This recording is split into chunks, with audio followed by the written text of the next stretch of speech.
gladstone.qld.gov.au. Gladstone Regional Council. Connect, innovate, diversify.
Gladstone Regional Council are committed to fostering a proud, involved and engaged community.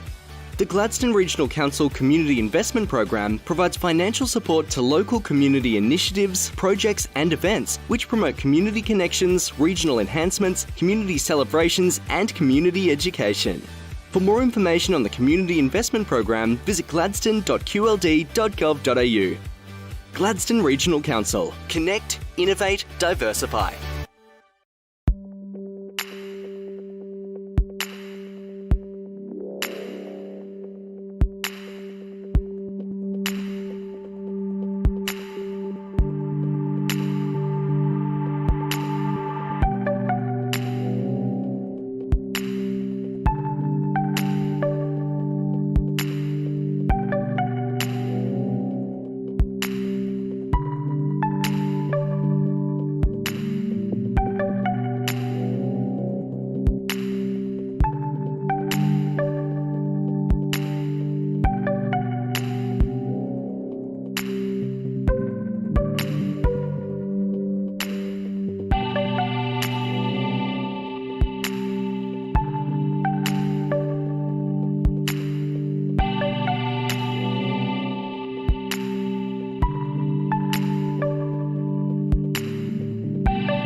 Gladstone Regional Council are committed to fostering a proud, involved and engaged community.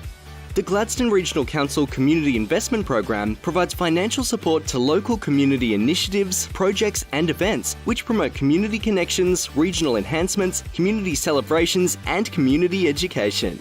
For more information on the Community Investment Program, visit gladstone.qld.gov.au. Gladstone Regional Council. Connect, innovate, diversify.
Gladstone Regional Council are committed to fostering a proud, involved and engaged community. The Gladstone Regional Council Community Investment Program provides financial support to local community initiatives, projects and events which promote community connections, regional enhancements, community celebrations and community education. For more information on the Community Investment Program, visit gladstone.qld.gov.au. Gladstone Regional Council. Connect, innovate, diversify.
Gladstone Regional Council are committed to fostering a proud, involved and engaged community.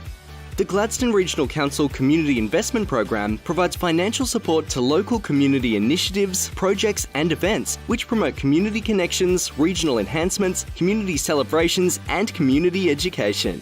For more information on the Community Investment Program... Well, good morning. The time being 9 a.m, I declare open the general meeting for the Gladstone Regional Council for the 2nd of February 2021. There's no apologies, so we'll move to the next item on the agenda, which is messages of condolence. Councillors, do we have any messages of condolence? Thank you, Councillor Branthwaite. Thank you, Mr Mayor. Yeah, it's with sadness that we say goodbye to Rod Neal. Rod he passed away last Saturday morning on the 30th. His funeral's next Monday, and with a celebration of life party following that. But Rod was probably larger than life sort of character around the Gladstone region, with being manager of the Chandlers back in the 80s and I think early 90s, and then following that at the Malafont Street corner store or mini supermarket. But yeah, he will be sadly missed, and was one of those chaps that always used to message me when I was going past and saying, "How are you going, Daryl?" So yeah, it certainly left his mark on the Gladstone region, and we send our condolences out to his family and friends. Thank you, councillors. Any other messages of condolence? If not, I'll move to the next item on the agenda, which is prior notifications of conflicts of interest, and we do have 2 prior notifications. And the first one is from Councillor Hanson.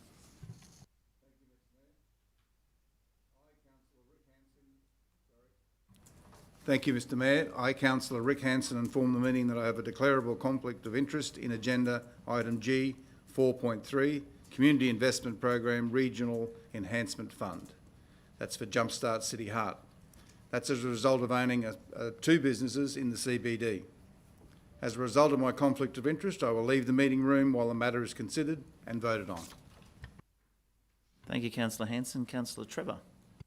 Thank you, Mayor. I, Councillor Chris Allen Trevor, inform the meeting that I have a declarable conflict of interest in agenda item G/4.3, Community Investment Program Regional Enhancement Fund, Jumpstart City Heart, as a result of owning and operating a business, Chris Trevor and Associates, in the CBD. As a result of my conflict of interest, I will leave the room while the matter is considered and voted on. Thank you, Councillor Trevor. Any other conflicts of interest, councillors, that need to be raised? If not, if you acknowledge any throughout the meeting, please make sure you raise them at that point in time. The next item on the agenda is the Mayor's statement on current issues, and I hope everyone had a fantastic Australia Day. I know I certainly did. And we had lots of events right across the region, also obviously our main event this year at Millennium Esplanade. But of course, at the Entertainment Centre, not only did we have our citizenship ceremony, we welcomed more than 40 new Australian citizens. We also had our Gladstone Region 2021 Australia Day Awards, and I'd like to announce those winners now for those who are unaware. Our Community Volunteer Award went to Bob Palethorpe. Our Community Event or Initiative Award went to the Gladstone Hospital Auxiliary Association. The Sports Official Award went to Deborah Crichton. The Young Sportsperson Award to Nicholas Crane. The Arts and Culture Award to Robin Addison. And the Mayor's Young Citizen of the Year, Abby Willis. And of course, our Citizen of the Year, Liz Cunningham. Congratulations to all those who were nominated and to those winners. They all volunteer and do so much good work for our local community, and I take my hat off to all of them. Coming up in February is, of course, the Agnes Blues, Roots and Rock Festival, starting on the 19th, a 3-day event, 19th to 21st of February. Make sure you get your 3-day pass now. But some of the big names we have, of course, playing in the marquee stage. We've got 8 Ball Aiken back again, but of course, everyone will know Killing Heidi. There's heaps to see, and that's on the Saturday night, but Killing Heidi is one of the headline bands, that's for sure. And in the Discovery stage, we've got a lot of locals, including the Crispbacks Trio, Jack Viljohn and Ornaments, and I know Hayley Marsden's also playing in the marquee stage. There's a huge lineup of acts to see on the Friday, Saturday and Sunday night, so I encourage everyone to get their tickets for that as soon as possible. And that's the Mayor's statement on current issues for today. I'll move to the next item on the agenda, which is the confirmation of the minutes. G2.1, confirmation of the general meeting minutes for the 19th of January 2021. Thank you. Move, Councillor Trevor. Seconded, Councillor Hanson. Is there any business arising? No business arising. I move that they will be true and correct. All in favour? Thank you, councillors. That's carried. We now have a deputation from the Gladstone Seafarer Centre, and I'd like to invite our guests in this morning.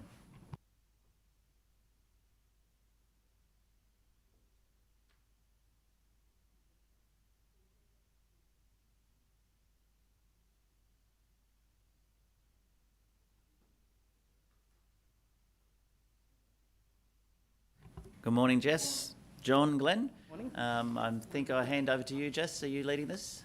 Uh, Thank you. All right, over to you. Of course, obviously you're aware that's live streamed right across the region, so all yours. Thank you. so I'm Jess from the Gladstone Seafarer Centre, and with me today I have John Fallon from Maritime Safety Queensland, who is also the Regional Harbour Master, and he's here in his capacity as President of the Port Welfare Committee, and also Glenn Fletcher, local...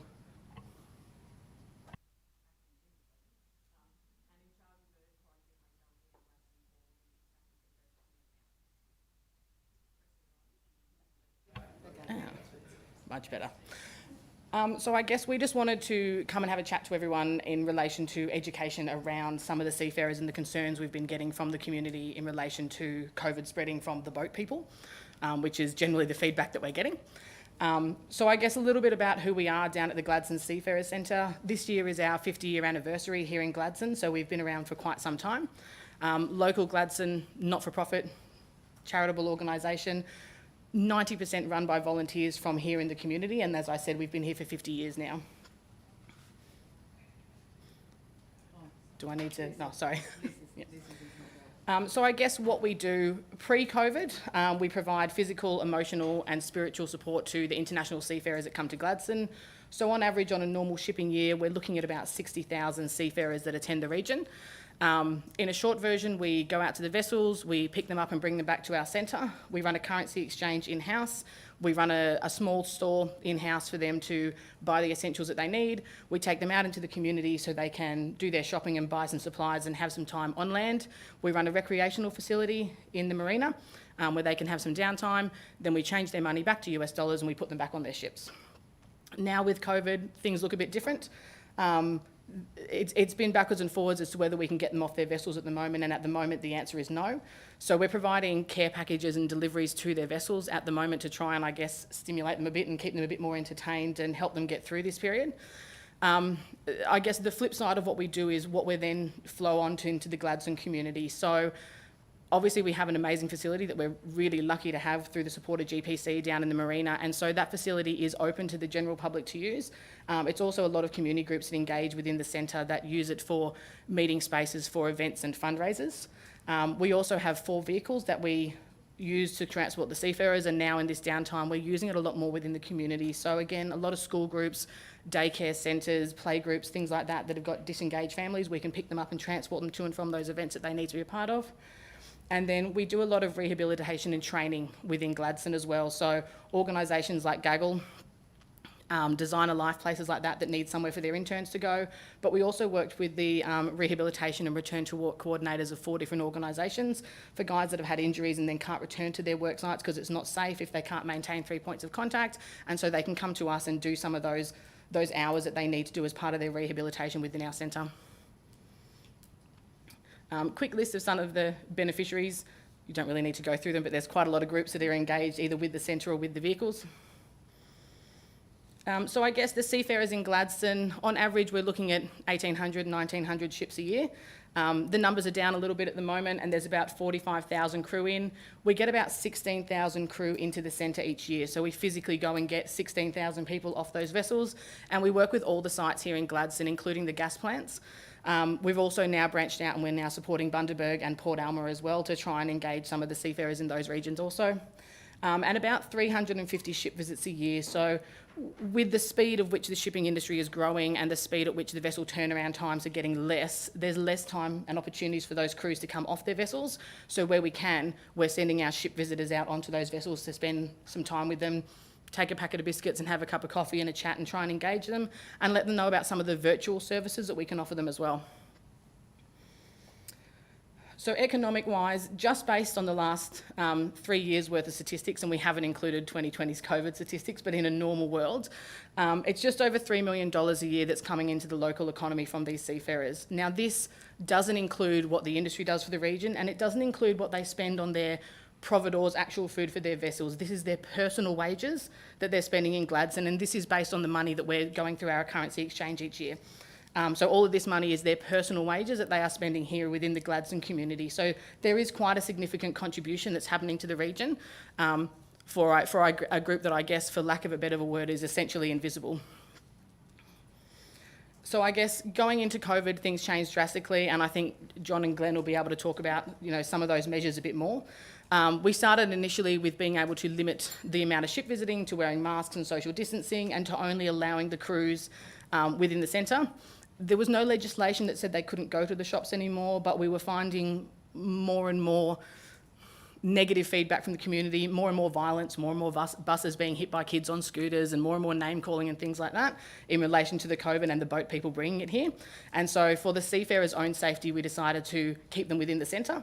And we had our volunteers going out into the community, shopping for those extra items that we don't stock at the centre and bringing them back to the centre to take them back to their vessels. The next stage of that then became, even before the restrictions in relation to international travel got too serious, was that the decision was made here in Gladstone to actually confine the seafarers to their vessels for their own safety. And that was for the safety from the community. So at no point here in Gladstone have we believed that we've actually had a risk of the seafarers bringing COVID to the region, but there was a risk that the region would bring COVID to the seafarers. And obviously, if they were on board their vessels when they contracted COVID, there would be no medical assistance for them. We had a lot of CPIs in place around, what's this going to look like? How are we going to close this down in stages when COVID actually comes to Gladstone, when it comes to the region, if it comes to the seafarers, what does that look like? Unfortunately, then MSQ got involved, and they were essentially confined to their ships completely. So we're now doing a lot more, I guess, of those welfare package models and things like that, where we're delivering to the vessels. There's a lot of processes and protocols in place. We're not only operating under MSQ's processes, but we're also operating under all the terminals. So each terminal has a different set of rules. Some require blood tests, some require COVID tests, some require temperature checks, some require masks, some don't let us in, some do. The system changes completely, and we've been really lucky here in Gladstone, with thanks to the Port Welfare Committee, that we've been able to engage the services of other businesses that still maintain that access. So whether it's been Border Force, or it's been the Maritime Safety Department of the federal government, or Providors, or Lines Boats people and the tugboat companies that have been helping us to get those packages out there to limit the amount of additional contact that's happening between the seafarers and us. So starting in July, MSQ created what they've called the Green Lane, which is essentially a highway of being able to transport crew. So I guess whilst we've been looking at the individual impact on the seafarers of not being able to get on their vessel in shore leave, by July we were starting to recognise that there were a lot of people that were well and truly over the end of their contract. So if they had been 5 or 6 months into their contract when COVID hit, which on an international shipping scale was December 2019, by the time July rolled around, they were then 6 and 7 months over their contract, and we're running into fatigue issues. Fast forward to now, and we've now got guys on vessels that are pushing 2 years. Now, they're working 12, 15 hours a day. They work 7 days a week for that entire 9-month contract. So they're now coming up into year 2 and 3 without having had a day off. So fatigue management is definitely an issue. And just in this last fortnight in Gladstone, we've actually had 4 guys brought off with injuries, and we don't know if we're making the injuries worse so we can get off the vessel, or if fatigue management really is starting to kick in, and now we're starting to see those workplace health and safety issues coming in. So the Green Lane essentially allows for seafarers to do crew changes, so we can then take them down to Brisbane and they can fly internationally. There's a series of quarantine processes that are in place with this that mean that the government is making sure that we are safe within Queensland, not just from the seafarers, but the seafarers from us. And so far, 4,569 crew changes have happened. And there's been not a single issue with COVID in relation to the seafarers or the communities that we travel in. So I'm sure you've all seen our buses getting around town with the embarrassing portaloo on the trailer. Best version of dignity you can find. But it's the only way at this stage that we can be transporting them to ensure that they don't have that contact with the public. So there is a lot of systems in place around that. And the system works, and it's working really well so far. But I guess it's just something that we're wanting to make you guys aware of, so that as we move back into a model, whether it's now, next year, or the year after, of seafarers coming back into the community, and as we manage to, I guess, update the amount of seafarers that we're able to do crew changes with, we want to make sure that the community's not afraid of them, that they're educated into what the processes are, and that they recognise what it is that the seafarers actually bring to Gladstone, as opposed to what Gladstone takes from the seafarers. So I guess the education is the biggest thing, and that was when we reached out to Desley about coming along today and having a chat to you all, so that if we can get you guys to start to understand what that looks like for the seafarers and the systems that are in place, it allows, I guess, more opportunity for them to be integrated into the community, because they are a major part of Gladstone and what's happening here. Yeah, boys? Paul. Just very briefly, Mission Seafarers have been providing a solid foot in the Green Mile. The process at this point, mariners come off the vessels, they're transported via the Green Mile to the international airport, and off they go home. Australia being one of the very few countries that have land-based crew changes, and Queensland being one of the very few states that are capable of doing it. There's somewhere in the vicinity of 400,000 seafarers stuck at sea beyond their contracts. AMSA occasionally get the chance to go and pull a few off the vessels, but the process that that's currently in place is trying to repatriate these guys who, as we see, are starting to get themselves injured or fatigued or otherwise. I'm not really sure what else to tell you about our role in it. We provide here in Gladstone a quarantine hotel that basically just guarantees that none of the people who are within the scope of the direction, the chose direction, get loose in the community, and we facilitate basically a transport arrangement between the international airports and the vessels. Probably about it from the police side of things. John? There's a microphone. Oh, there's a mic there.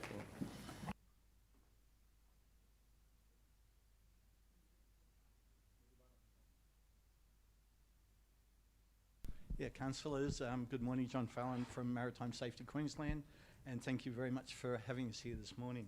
I won't go into too much detail about COVID. I think Glenn and Jess have covered it all pretty much for you. The only thing I really want to say is Maritime Safety Queensland, in conjunction with Queensland Health, have taken a very proactive approach to ensuring seafarers are able to travel home, to see their families, be with their families, and in reverse, come to work and join their ships and do their job.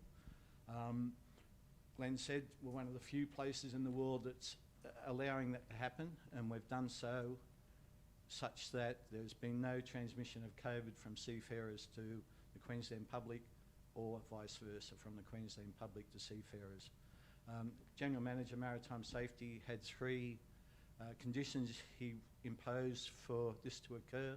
One was to ensure the safety of Queensland people, which has been done, the safety of seafarers, which has been done, and to ensure the continuity of trade through Queensland ports during the period of COVID, and that's also occurring. And just to carry on very quickly on that point, I just wanted to make a few overarching points for you today, which a lot of people don't appreciate. And the first, seaborne trade these days is so ubiquitous and is so efficient that people just don't see it occurring. Over 90% of goods that come and go in Australia are done by sea. And to give you an example of how efficient it is, if you were to buy a can of beer in Europe and then come to Australia and buy the same can of beer, it would cost 8 cents a can more in Australia than in Europe, all being considered where you don't count taxes and that sort of thing. So the cost of shipping one can of beer from Europe to Australia is 8 cents. So that shows you how efficient shipping is these days. Going the other way, exports from the Port of Gladstone. Every time you see one of those LNG carriers going out of the port, that's $50 million going out of the port in trade. One cargo is $50 million.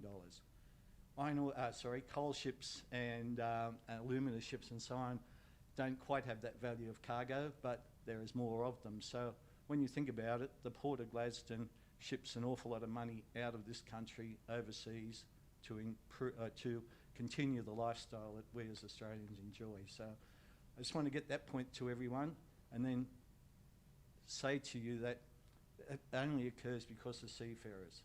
If we didn't have seafarers plying their trade, doing their job, then we wouldn't be enjoying the style of life that we're enjoying. So I like to point to people that we should be going out of our way to assist these guys who are just like you and me. They go to work, they want to go home. At the moment, it's finding it very difficult to go home, but we like to get them to be able to go ashore, buy stuff at the supermarket, and try and live a reasonable style of life when they're on their ship. So I ask you to support that going forward, particularly once COVID goes away. So thanks very much. Thanks, John. Thanks, Glenn. Thanks, Jess. Councillors, do you have questions? Councillor Churchill. Yeah, thanks, Mayor Matt. Comment and perhaps a couple of questions, and there may be other questions forthcoming. Probably first and foremost, my comment to you, Jess, John, to the Gladstone Seafarers. We can't thank you enough for what you do, and I'm sure that would be the same sentiment by all my colleagues around the table. And I know personally and others associated have benefited from that service, but COVID has brought about a whole new world for us. But we can't thank you enough. We put that on record, and keep up the great work. I suppose to you, Glenn, and I know Senior Sergeant Glenn, Senior Sergeant Fletcher, know your track record as a police officer, so obviously in light of saying that, it's in good hands with what you're doing with this transition quarantine centre, which brings around, I suppose, a number of questions. And probably first and foremost is that, and what we're witnessing coming out of Western Australia, and we're talking about quarantine centres, but we're actually talking about a transfer centre here that's transferring people or transferring seafarers that don't have COVID. That's correct, isn't it? Great. I think it's important to understand that to start with. I suppose my question to all three, or more so to you, Senior Sergeant Glenn, was that we're also seeing some stuff-ups in other parts of the country in relation to the management of these quarantine facilities. But we acknowledge that Gladstone region, Central Queensland, has had no community transfer of COVID whatsoever, and we actually want it to stay like that. So I suppose it's a twofold question. Probably first and foremost is, can you give us that assurance, because there's been other talk recently about plans for a quarantine camp. I'm not going to talk about that now, but it's about knowing that the plan is in good hands. I'm comforted that you're leading that part, Glenn, but we'd also like to think that perhaps the community could have that sense of confidence as well in knowing that it's being well managed, well controlled, well supervised and well delivered. And then I'll come to my second question, if you don't mind. Thanks, Mayor Matt. Thanks, Glenn. Probably the best way to describe it is the partnership that's currently in play. So at the moment, our stakeholders, including the transport arrangements, which are conducted under the governance of of Health and Queensland Transport, supported by Maritime Safety, the engagement we have with Queensland Health, particularly the Public Health Unit and Infection Control, is the most important thing that we look at. So the people I've got that work with me and for me are pretty much chosen based on their ability to maintain discipline in infection control and waste management. The processes we have in place have been ratified by Queensland Health Infection Control and are under constant review. Most recently, we've had informal reviews by disease specialists and infection control staff, and we will continue to make things better than they are, but at the moment it's probably more about our ability to maintain discipline in the infection control procedures. The way I try and describe it to my guys is, we're not really watching people stay in the rooms. We're watching a virus stay in the rooms, should it be there. We're not trying to watch somebody, or we're not on guard for someone running free into the community. These guys are paid to stay in the room. If they leave that room, they're out of a job.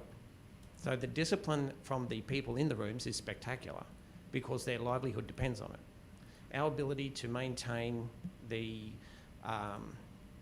our discipline is what we rely on. We have a small team, that way we can control our movements. We're the only people, the police are the only people that have face-to-face contact with our mariners, so we can limit the risk to not just ourselves, but to the staff that work at the hotels. The last thing we want to do is take this thing home to our family. So can I tell you that I'm very confident I'm not taking it home to my people, and my people have not taken it home to theirs. Yeah, thank you for that, Glenn, which probably, I suppose, is the segue, because we're seeing the compassion and the welfare that comes from the seafarers, but at the same time, as you just say, it's that discipline and doing what needs to be done. And I suppose I just and I've said this before, we appreciate and acknowledge that the Queensland Government, the incredible challenges Queensland Health, Queensland Police, Queensland Government is proactively dealing with this, but you've indicated before that the testing is done, so therefore then there's no one coming with any detection of COVID prior to. There's probably a lot of other questions that need to be asked, not necessarily just from this boardroom, people in our community. So I'd just like to ask at this stage, how do people ask those questions and to whom they ask those questions, or more so, where can they get the information in relation to what Gladstone Seafarers is doing, what the Queensland Police Service is doing, Queensland Health, Queensland Government, in particular to this particular transfer unit? I think the best option really is for people to come on into the centre. You know, we have a brilliant facility. It's open 5 days a week down in the Gladstone Marina on the corner of Alfred Rourke and Brian Jordan Drives. We can feed that information through, whether it's a question for us or QPS or MSQ. There's a process in place there that we can streamline those conversations. We can get a hold of the people that we need to. The centre itself, we're also audited regularly by Queensland Health and Queensland Transport, us and the vehicles. The drivers have had to go through a series of training. The same processes that are in place at the hotels are also in place with the vehicles in the centre. The drivers have been classed as the same as the quarantine hotel workers, so they're under the same testing regime as them as well. But yeah, there's definitely information available, and not just about the COVID practices, but about the seafarers and what they're doing here in Gladstone, and understanding that important role is definitely available from the centre. Thank you for that. Good segue to get some volunteers. Thank you. Thank you, Councillor Churchill. Councillor Goodluck, question?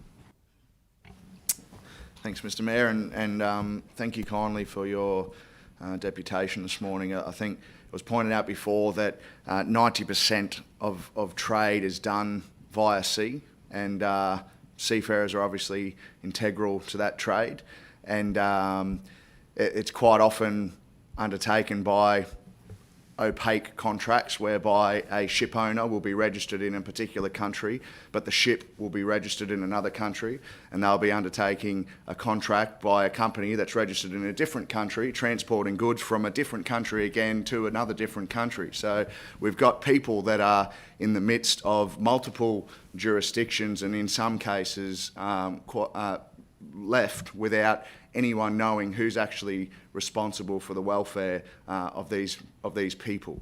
And even if you look at the recent trade disputes with China, I think there's 60 to 70 ships stuck off the port of China with coal, you know, blacklisted coal in their bellies, estimated up to, I think, about 1,200 seafarers. And there's reports coming out that captains, they've been stuck there for months, stranded, and captains are actually removing teeth without any medical experience or very little medical supplies. There's people, you know, might fall over and break a wrist and have no medical supplies or support. So I think I'd just like to commend you guys and the work that you guys do here in Gladstone. I'd hazard a guess that we probably do it as good, if not better, than anyone else with the support of the Mission to Seafarers and the Port Welfare Committee.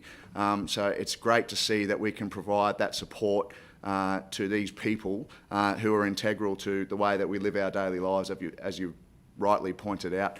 And I've got absolute confidence that you guys will be doing everything that you do with the safety of our community as a first priority, as well as providing that support to these seafarers. So you guys do a fantastic job, and keep up the great work. Thank you. Thank you, Councillor Goodluck. Councillor O'Grady, you had a question? Thanks, guys, for coming along today. I just want to know, so a average time on a ship, say, from someone coming from port to, you know, overseas to here, so is that like around 14 days? Like, does that meet around the quarantine sort of time? It does. It depends on the ship. LNG carriers typically are around about the 10 to 12 days from Korea, China, Japan to arrive here. Sometimes less if they originate in somewhere like Singapore or Malaysia. Coal carriers and most other ships arriving take at least 14 days or more, typically again around the 16 to 20 days. They come from the west coast of America, obviously it's you know, around a month or thereabouts. But the ships that arrive less than 14 days, MSQ has put into place procedures where the ship has to report if they've had a crew change in that previous 21 days, how many crew were changed, what procedures were in place, and we also receive all their temperature records from the time they sail from their last port. If there's any discrepancies in those, they're sent to Queensland Health, Central Queensland Health here, who make the final decision on whether the ship's allowed to enter the port or not.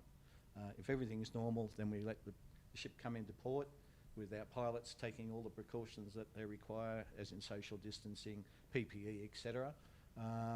And the ship comes in, does its business and sails again. So far, knock on wood, there's been no cases of COVID that have come into the port.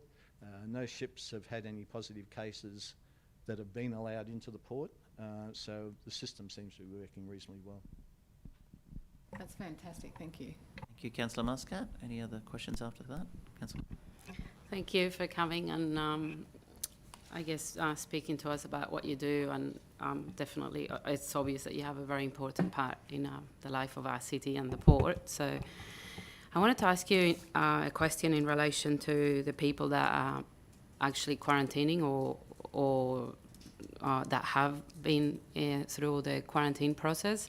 So could you tell me since when you have been doing this, and also how many people have gone through the quarantine process so far? I took over in early November. I had been running for many months prior to that. Ooh, July, lovely.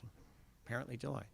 Since, I just can't think of the figures, but about 175 people have been through. Of that, the majority is mariners.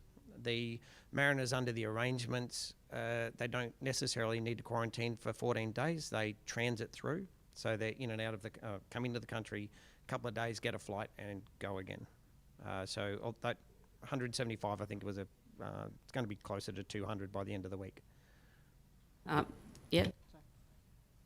There isn't actually a requirement here in Gladstone for them to quarantine first. So that 175 is normally incoming crew from Brisbane, or those that we can't connect to flight the day their vessel leaves. So there's a significant number that go from the ship straight to the airport in Brisbane without stopping apart from using the Portaloo, without stopping anywhere along the way. Yeah, thanks for that. And I guess I wanted to sort of highlight that because I'm assuming that these people are actually quarantining in Gladstone. Is that correct?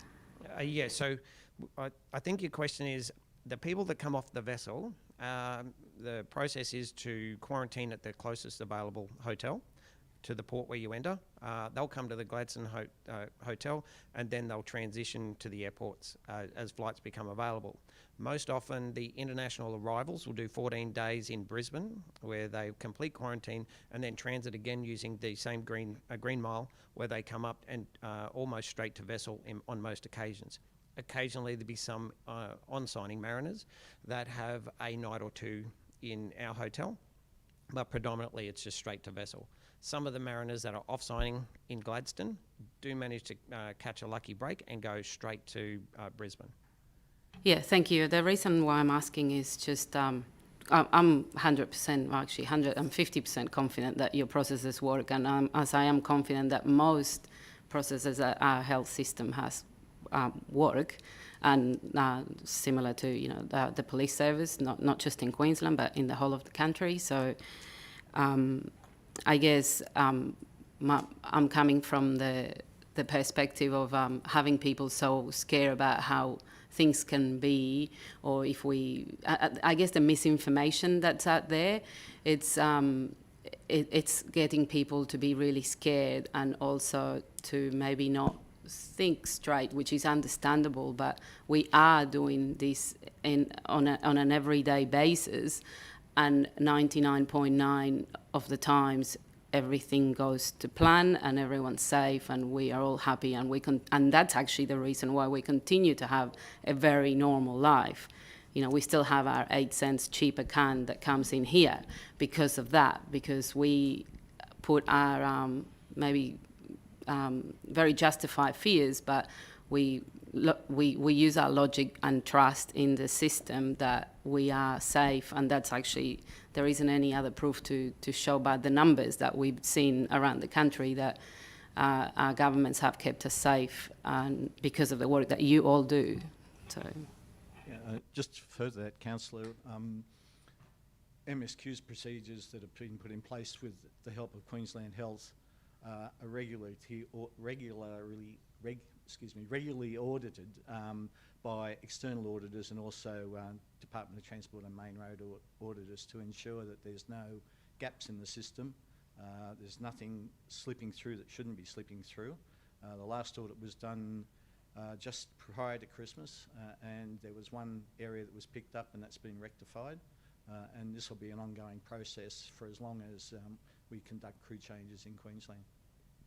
Thank you for that, and that's, I guess, again, you know, shows the diligence and the responsibility of everybody that works within this process, which is not one agency, it's like a number of agencies. So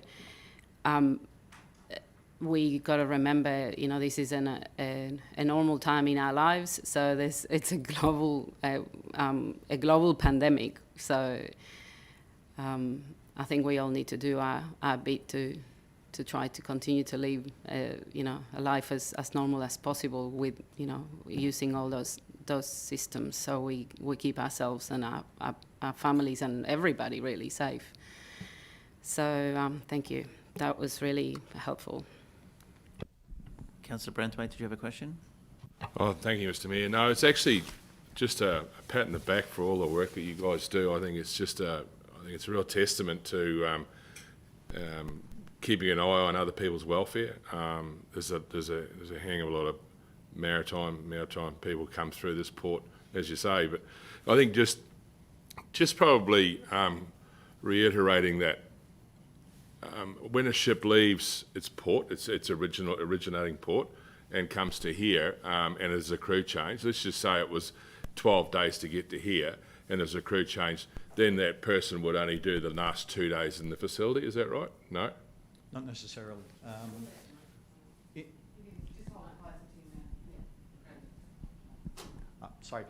Not necessarily. The protocol in place is that if a seafarer comes in here, he'll go off the ship into the quarantine hotel here until such time as his flights are available to, he or she, sorry, until such time as their flights are available to go back to. So they could be there a week or something like that? Could be a week. They could be here 14 days. It just depends on when a flight can be arranged. And as you've heard on the news, incoming and outgoing flights are very haphazard at the moment. So if a seafarer is very lucky, he may come off the ship and go straight to Brisbane and fly out that day. But in the norm, it's usually 4 to 5 days that they'll sit in the quarantine hotel here. Before they can fly home, rules overseas require them to be tested. Glenn and his team and Jess, they arrange for the testing to occur at the hotel, so the guys are tested, the results come in, and then they fly out after that. I think it's a wonderful system. I think you do a really commendable job, and I think the community should be very proud of what you do. It's wonderful. Thank you. Thank you, Councillor. Mr. Mayor, I just wanted to mention too, you're talking about where we get information. The General Manager of MSQ every week on a Friday sends an email out to the world, and if anyone wants to get on that mailing list, you go to MSQ's website and put your name down with your email address, and that email will be sent to you as well. It gives a weekly update on statistics of seafarers coming and going, what protocols are in place, and a lot of questions and answers about how the process is going. So I commend that to you if you're interested.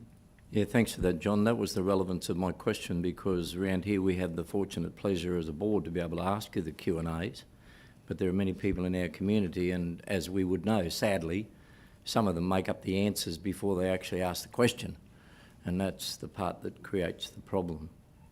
And on that one, Councillor, my office is always available for anyone who has questions as well. Please get them to ring or email us or come up and say hi, and we'd be happy to answer the questions.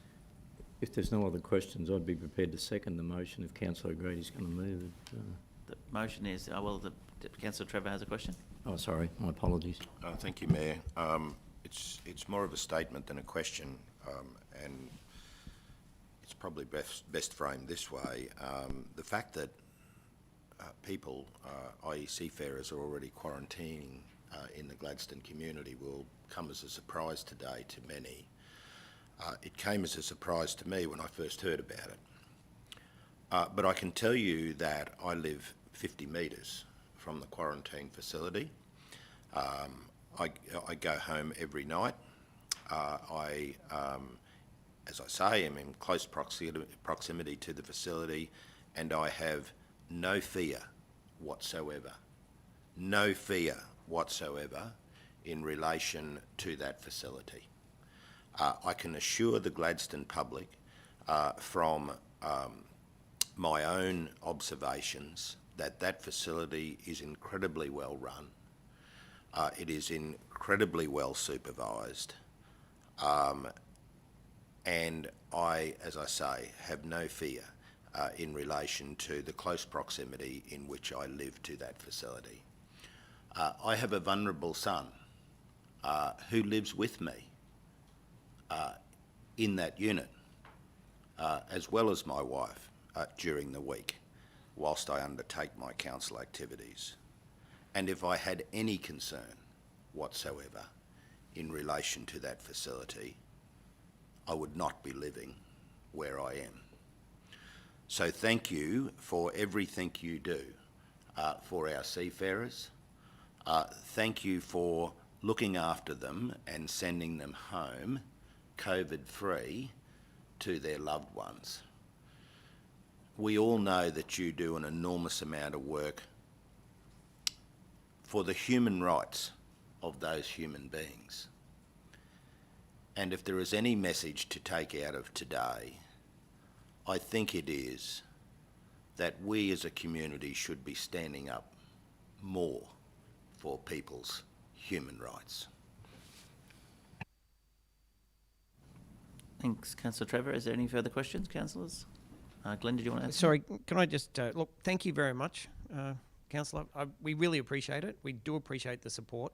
We do appreciate the support of the Gladstone community. Can I just, I probably forgot to mention the amount of effort the hotel staff go to at the hotel. It's not just a case of the coppers coming in and Queensland Health coming in and saying, hey, this is the way we do things and this is what we want. The hotel owners, management, and especially the staff go to a lot of trouble to make sure that the processes that Queensland Health have overviewed and ratified are kept on point and are constantly reviewed, constantly updated. And in on every occasion that we get a chance, we upgrade the way we're doing business. We've updated, we upgrade, and we've tried to stay ahead of Brisbane at every step of the way. I can't tell you how important that is to us to make sure that we look better than Brisbane at every opportunity. We're smaller, we're more vulnerable, but we've got an opportunity as a community to actually come up with a better product. And having your support as councillors and having the support of the community is wonderful for us, because this is a great opportunity for us to get some of that $3 million back that the community's missed out on with the now that shore leave's been cancelled. It's a great opportunity for the economy's gone belly up. And it's a great opportunity for a hotel to get people back in it.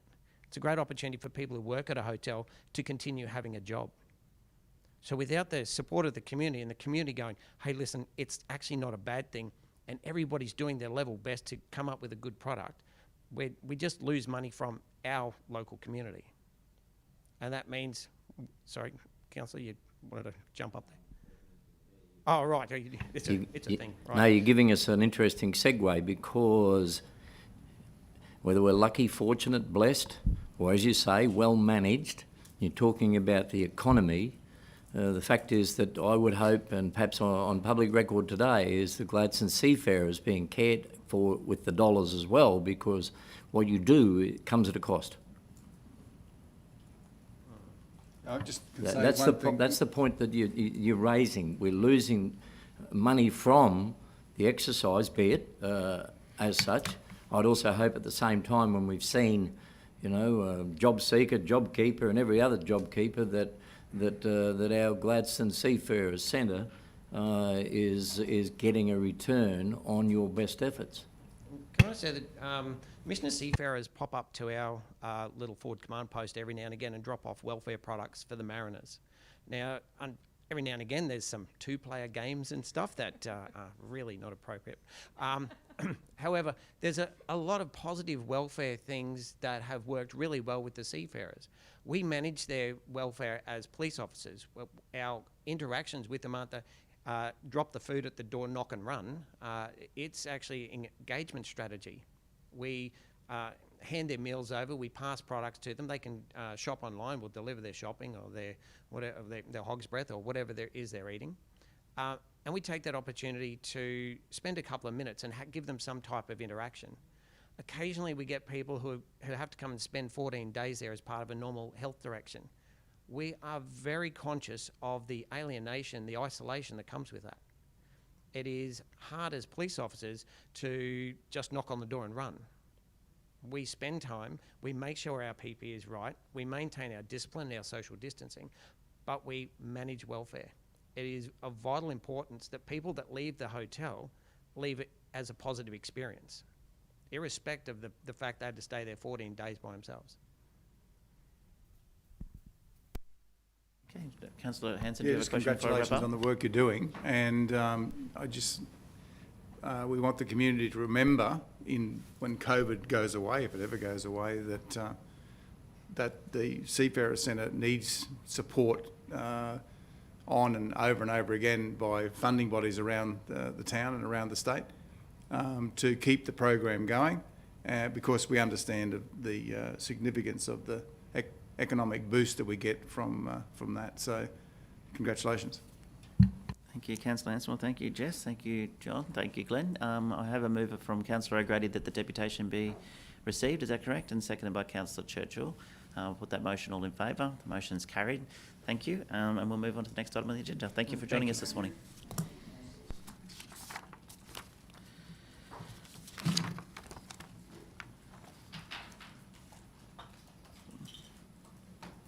Thank you, councillors. The next item on the agenda is our officers' reports, and the first officers' report is G4.1, which is the tender for Blackman's Gap Road, Miriam Vale safety improvements.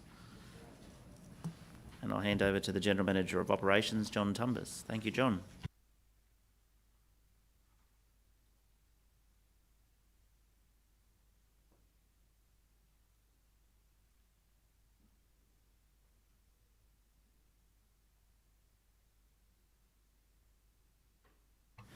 Thank you, Mr Mayor, and good morning, councillors. This item seeks to enter into a contract with PK and KM Robertson Family Trust, trading as Miriam Vale Plant Hire. It's for safety improvements to Blackman Gap Road, an area around about 14 kilometres from Miriam Vale. And the crux behind the improvements is around improving a line of sight around hazardous areas on the road. And there's an example of that in the paper. 6 conforming tenders were received, with the submission from Miriam Vale Plant Hire scoring highest overall in the tender process. The contract value is just under $583,000, and you'll see the value is the same as the allocated funds. The reason for that is that the allocated funds were initially less than the tender values received, so that was just increased to match the tender value. I'll open for questions. Thank you, John. Councillor, good luck.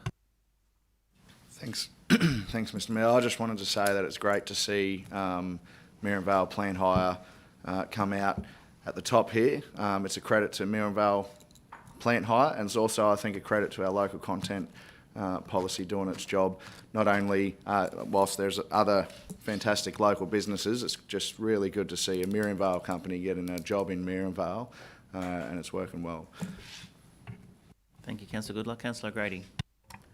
I'd like to back you up there, Councillor Goodluck. I've been travelling that road quite a bit lately, and it's actually being used more and more. Now they've done the new culverts on Gladstone Monto Road between Many Peaks and Galimble. So I think that's a fantastic outcome with the local people getting it. So thank you. Thank you. Councillor Muscat. Move Councillor Muscat. Seconded Councillor Cameron. I put the motion. All in favour? Very good. Thank you. Carried. The next item on the agenda is G4.2, which is memorial plaques on council replaceable assets. the General Manager of Customer Experience, Rob Huth. Thank you, Rob.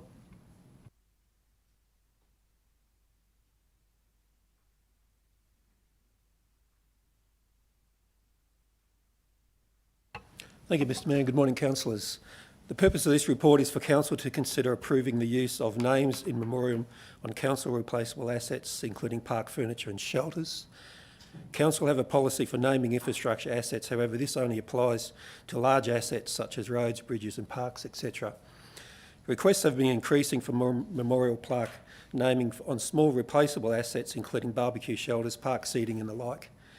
The officer's recommendation is that Council resolve to allow the naming of removable assets on park furniture for the purpose of memorialisation, and in doing so develop an administrative process to manage the requests in a fair and consistent manner while considering the culture and historical values of the areas and ensuring the names are not controversial. I'll take questions. Questions, Councillor O'Grady? Was there a question? Oh, I've got questions. But they're obviously there. The important word here is replaceable assets. So if it's a park bench and it's there for 20 years as replaced, the plaque doesn't go back on the bench. Is that correct? That's right. The process, we haven't developed the process yet, so we'll outwork that. But the idea is once the asset has reached its end of life, we'll have registers of who the name's been requested by, and we'll try to make contact with those persons to try and re-establish if they want to continue the naming of the replaceable asset. And is it be decided by council officers? Who will be the person who says, no, your plaque's not getting approved? Yeah, at this point in time, if it's an administrative action, it'll be done by officers, but council have the option if they choose to request those be brought back to council. That's up for council. I don't think councillors need it brought back here, but we just certainly, I don't want to be hearing in 2 or 3 years' time that someone put forward a plaque and I won't name names, but someone's was approved and someone else's wasn't at an officer level for whatever reason. So the process better be correct, so that we acknowledge those people that need to be acknowledged, or memorialise those would like their family members memorialised at a certain place. But obviously being a replaceable asset, that is different to our fixed assets, as in bridges, parks and roads and things like that. So I'm happy to see this process go through. Councillor Goodluck has a question, then Councillor Churchill. Thanks, Rob. As you know, I'm supportive of this process being developed. Is this a process that would come back to council for approval, or is it by administrative process? Do you mean that it would just be developed by the team and then, because I'd probably like to have some input into the final process, if that's... Yep. At this point in time, the idea was to build that administrative process and manage it through council officers. But again, if council choose to, they would like to have some input into that, or at least see the administrative process that's been developed, we can bring that back to council for viewing before we actually implement. That'd probably, I'd be happy with that. I agree with the Mayor. They don't all have to come to council for approval, but like I'd probably prefer to see if we're going to, you know, memorialise an individual for whatever special reasons to the community that the community wants to see that happen. For me, that probably needs to be an everlasting thing, perhaps not just for the life of an asset, because you know, there's a few individuals here, and I'm sure that you know, memorialising someone only matters when it's stands the test of times, for my view. So just different things like that. There might be others that have different views, but I'd be happy to support the recommendation if the final process can just be, I suppose, approved at council, so that we just can have some of that input and make sure it works in a way that we're satisfied with. Yep, no, that's fine. We can set about developing that administrative process, and we'll bring it back to council for council viewing and endorsement. Thank you. Councillor Churchill, did you have a question? Yeah, thanks, Mayor Matt. It's probably similar to yourself and Councillor Goodluck, but I just want to get a clarification, because in your opening address there, Rob, you said including park furniture, which is listed in the agenda, and shelters, so over and above that as well. I have two questions, and I support the intent of the recommendation at this stage and support the administrative process, but somewhere in amongst this, I think it's absolutely imperative that the elected members have an understanding of what it is, if it's going to be enshrined in some heritage register or history register. We are only talking about council land. We're only talking about council assets. Yes, that's right. Not on facilities that are in public view. Not on facilities that are in public view. And we're only talking about council land, council assets. So if it's on private land, but clearly viewable to the public, we have no control over that. That's right. Okay then. All right, so that's probably, yeah, I just wanted to get that clarified. And I suppose the other part of it is that in the administrative process, in the determination, if we're talking about an asset or a shelter, and you have 2 names or you have 3 names that are extremely pertinent to that asset or to that area or to that shelter, who's going to provide that deliberation to ensure that the best outcome is achieved? And again, there's probably a few other questions that come out of that. Or are we going to consider 2 or 3 names? Yeah, it'll be based on application. So we get an application in, request for an asset to be named. We'll make that consideration at that time as to whether that name is appropriate for the area and the cultural significance and the likes. If we get at the same time two names requesting to have the asset with the same name on it, then that's something that we need to work out through that administrative process, which we haven't developed at this point in time. So this is really getting that endorsement by council that we are happy for these assets to be named, and then we can outwork that administrative process. I'll accept it at this stage. Thanks, Rob. Before I go to Councillor Hanson, Lisa, you wanted to comment? Thank you, Mr Mayor. Just briefly, just to make the distinction between those very significant assets we have will still be governed by the policy, and that's where we're looking at, community service and standing of people within the community. With this option, it's really not about proving that the person you want to memorialise is worthy. It's something where you see people put things on the sides of the roads. It's where a family just wants to remember someone. So it's a different kind of consideration. So many councils do this, and there's usually a fee involved, and it's for a limited period of time. So it's a different feel to how the policy is set up for the naming of our significant assets. I don't know if that helps or not, but we probably hadn't anticipated there would be a serious vetting process. If someone put forward, it's like licence plates and things like that, an inappropriate name, we'd be looking for those things, but not necessarily to make a judgment over whether that's a worthy person to memorialise. And I'm sure those of you who've travelled, you've seen, New York in Central Park, you buy a plaque and you put it on it. It's not a judgment or an assessment of, is that a worthy person? It's just, this is someone wants to remember someone that was close to them. So it's a different sort of approach, but we're, as Rob said, very happy to bring that back for council to have a look at how we might set that up. I understand that. If we're going to see it again in that process, that sounds pretty good, because it's not an issue until it becomes an issue. Yeah, I agree, but I think Lisa's answered my questions with that, so yeah, I think that sort of makes me much more comfortable with the administration process. The significant naming policy will still remain in place for roads, parks, buildings, etc. This is just for family to be able to memorialise family members. I'm not opposed to it at all.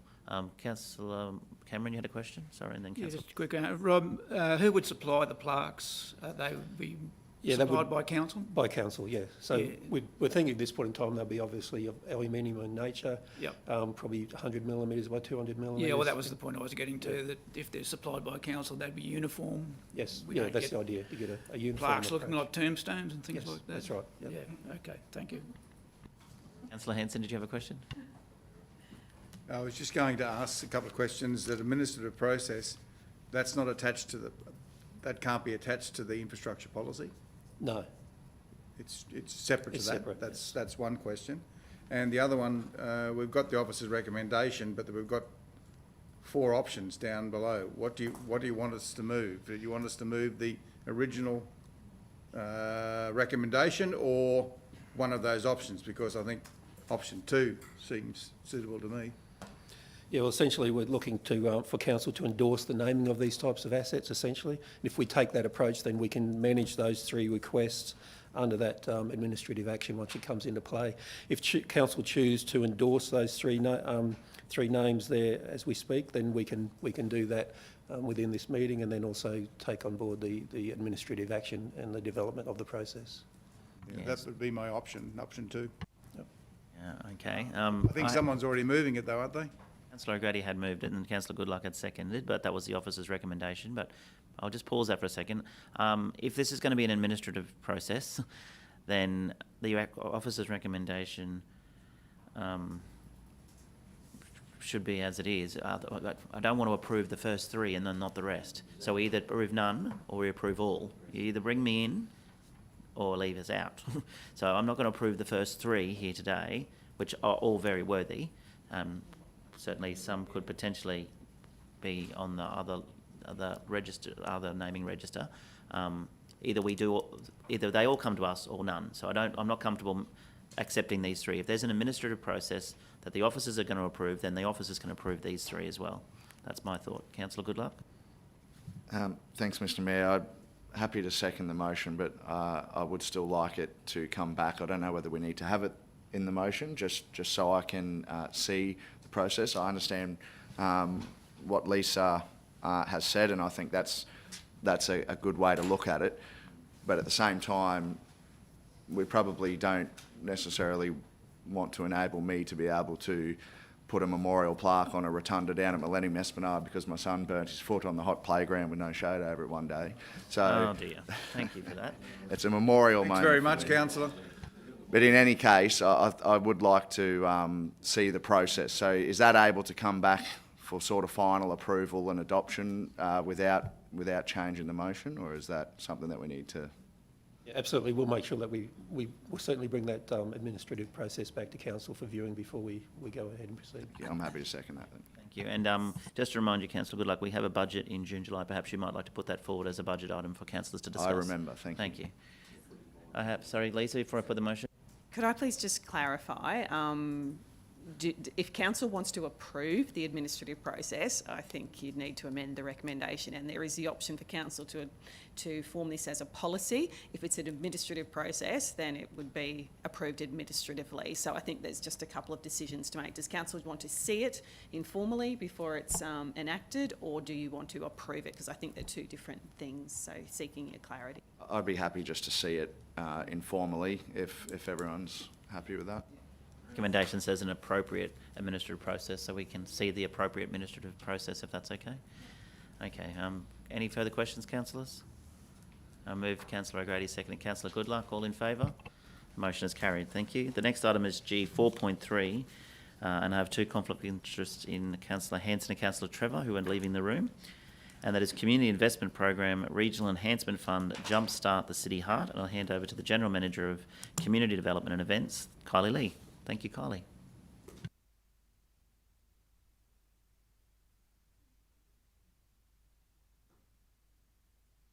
Thank you, Mr Mayor, Councillors, CEO and those listening from home. The application that we have in front of you today is a Jumpstart the City Heart investment. It is a low amount. You'll see it's $750, and you probably ask why it comes to council, and that's because it's in the current policy. That's the way that we do approve things. This initiative really activates a new section of Gundoon Street, and I think it's a great initiative that it also contributes to the health and wellbeing of our community. The initiative itself is a HIT class, or high intensity training class, which will happen in our new 100 Gundoon Street forecourt. The $750 funding request is simply to allow free participation by the community should they wish to be involved. I can answer any questions. Questions, councillors? Councillor Muscat. Thank you. Thanks, Carly. I was just wondering, did I read that it was it's just for a limited amount of time, really? So it's not an ongoing thing, and I guess, yeah, that's what there's a funding application there. So would it be any considerations to maybe, if this is successful, would the applicant need to reapply, or is there anything that we could do? I also acknowledge that it's probably not something that we didn't predict as an activity under this grant, so that will be also an opportunity to maybe next time we'll review the grant to add some of these type of activities as a way of jump starting the area. Thank you, Councillor Muscat. So this particular high-intensity interval training goes for every Monday in March. So if it is a success, we definitely would welcome further funding, or the actual the organiser may wish to do something more personal and charge for that particular activity. But I certainly think this is a great opportunity, at a low-cost opportunity, to activate a really great space in Gundoon Street. Just one more thing. I know it sounds like high intensity, but it's not necessarily like, there's a lot of, I've done the class, so there's a lot of levels, and so it's kind of quite inclusive. So it's not just for, you know, big young people or people that are used to exercising. Thank you, Councillor Muscat. That's really important. It is actually a great class for all levels. You're exactly right. Thank you. Councillor Braithwaite. Thank you, Mr Mayor. How many people are you expecting to attend this? Do they have any idea? 1,000, you say? And are you coming?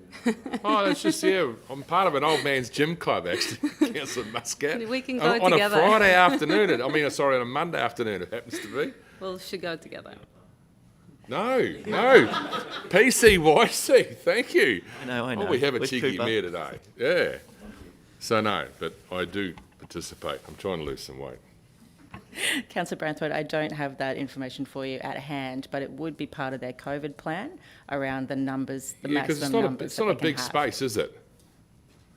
Yeah. So we're not expecting 1,000 people. Gosh, no. Maybe no. 5 of our club. Yeah. All right, thank you. Councillor Goodluck was question, then Councillor O'Grady. Oh, you're... Thank you, Mr Mayor. I think this is fantastic. You go to Cairns and they're actually in their pool and everybody's doing their exercises and whatever. I think this is a great thing, and I think if we can promote this all around the whole of our region, I think this will be a fantastic outcome. Thanks, Councillor O'Grady.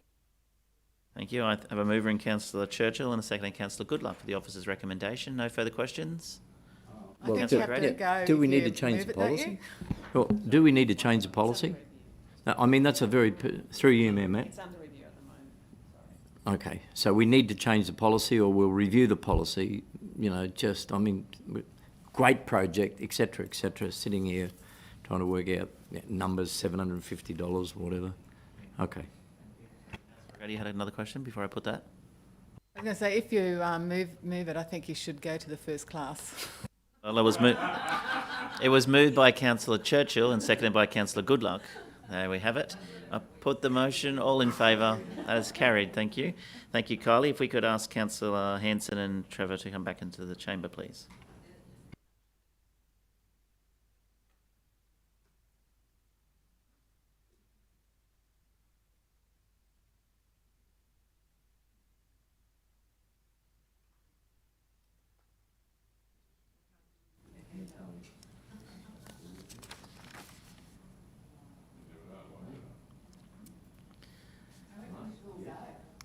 Thank you, councillors. The next item on the agenda is G4.4, which is Gladstone Regional Council Reconciliation Action Plan Reference Group Appointments. And I'll hand back to the General Manager of Community Development and Events. Kylie, thank you.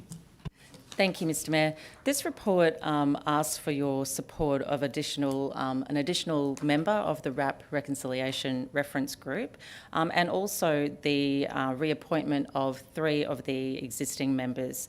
The RAP Reference Group have been doing amazing things. I'm very proud of them, especially getting our new Innovate RAP over the line.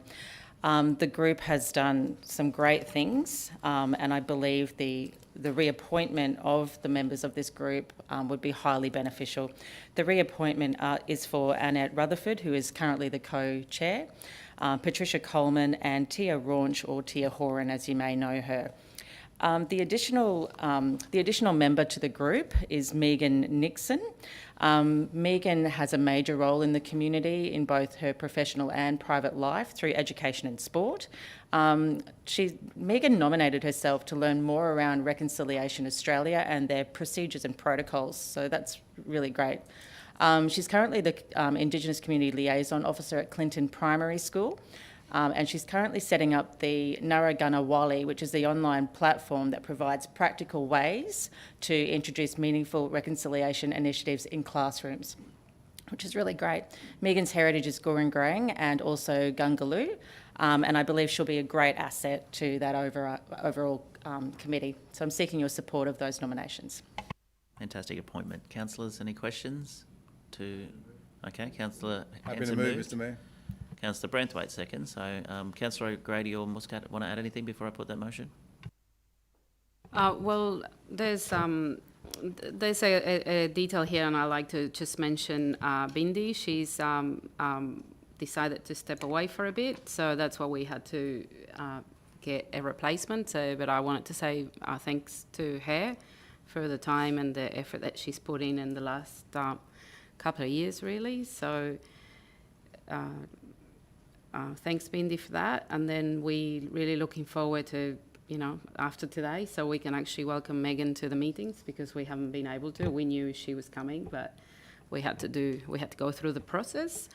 And also to add that the members that have reapplied to stay in the reference group, they were very keen to stay. They were very happy to continue with the work and excited to still be here. So now it is, since we have just got the new Reconciliation Action Plan approved for the next 24 months, actually, this one, we can sit down and start delivering on the actions on the plan. And there's also another quite exciting development recently, that we established the ambassadors, right? The champions. I keep confusing the champions with the ambassadors. But so we appoint, all the teams around the council are appointing a champion to help with the deliverables, as well as I guess spreading the message of the Reconciliation Action Plan and the work that we started before I started here, and led by our mayor, when we decided to have our first Reconciliation Action Plan, one of the first councils in Queensland to do so too. Thank you, Councillor Muscat. Councillor O'Grady? Fantastic. All right, we have a mover and a seconder. I put the motion. All in favour? The motion's carried. Thank you, Kylie. The next item on the agenda is councillor reports. Do we have any councillor reports?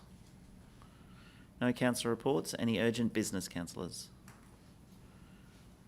No urgent business, no notices of motion, no confidential items. I declare the meeting closed at 12 past 10 a.m. and thank you for your attendance.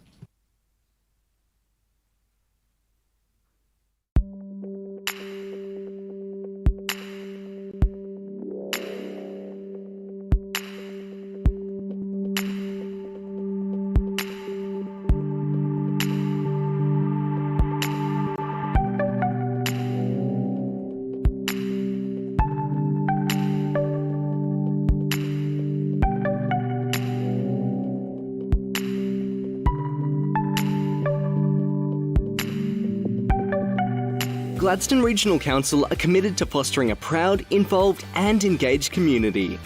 The Gladstone Regional Council Community Investment Program provides financial support to local community initiatives, projects and events which promote community connections, regional enhancements, community celebrations and community education. For more information on the Community Investment Program, visit gladstone.qld.gov.au. Gladstone Regional Council. Connect, innovate, diversify.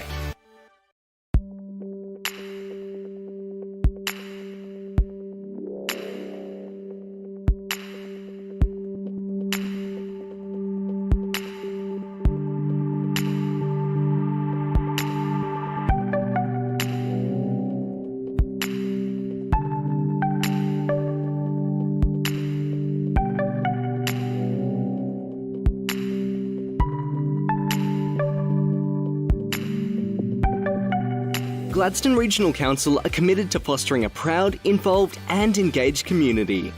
The Gladstone Regional Council Community Investment Program provides financial support to local community initiatives, projects and events which promote community connections, regional enhancements, community celebrations and community education. For more information on the Community Investment Program, visit gladstone.qld.gov.au.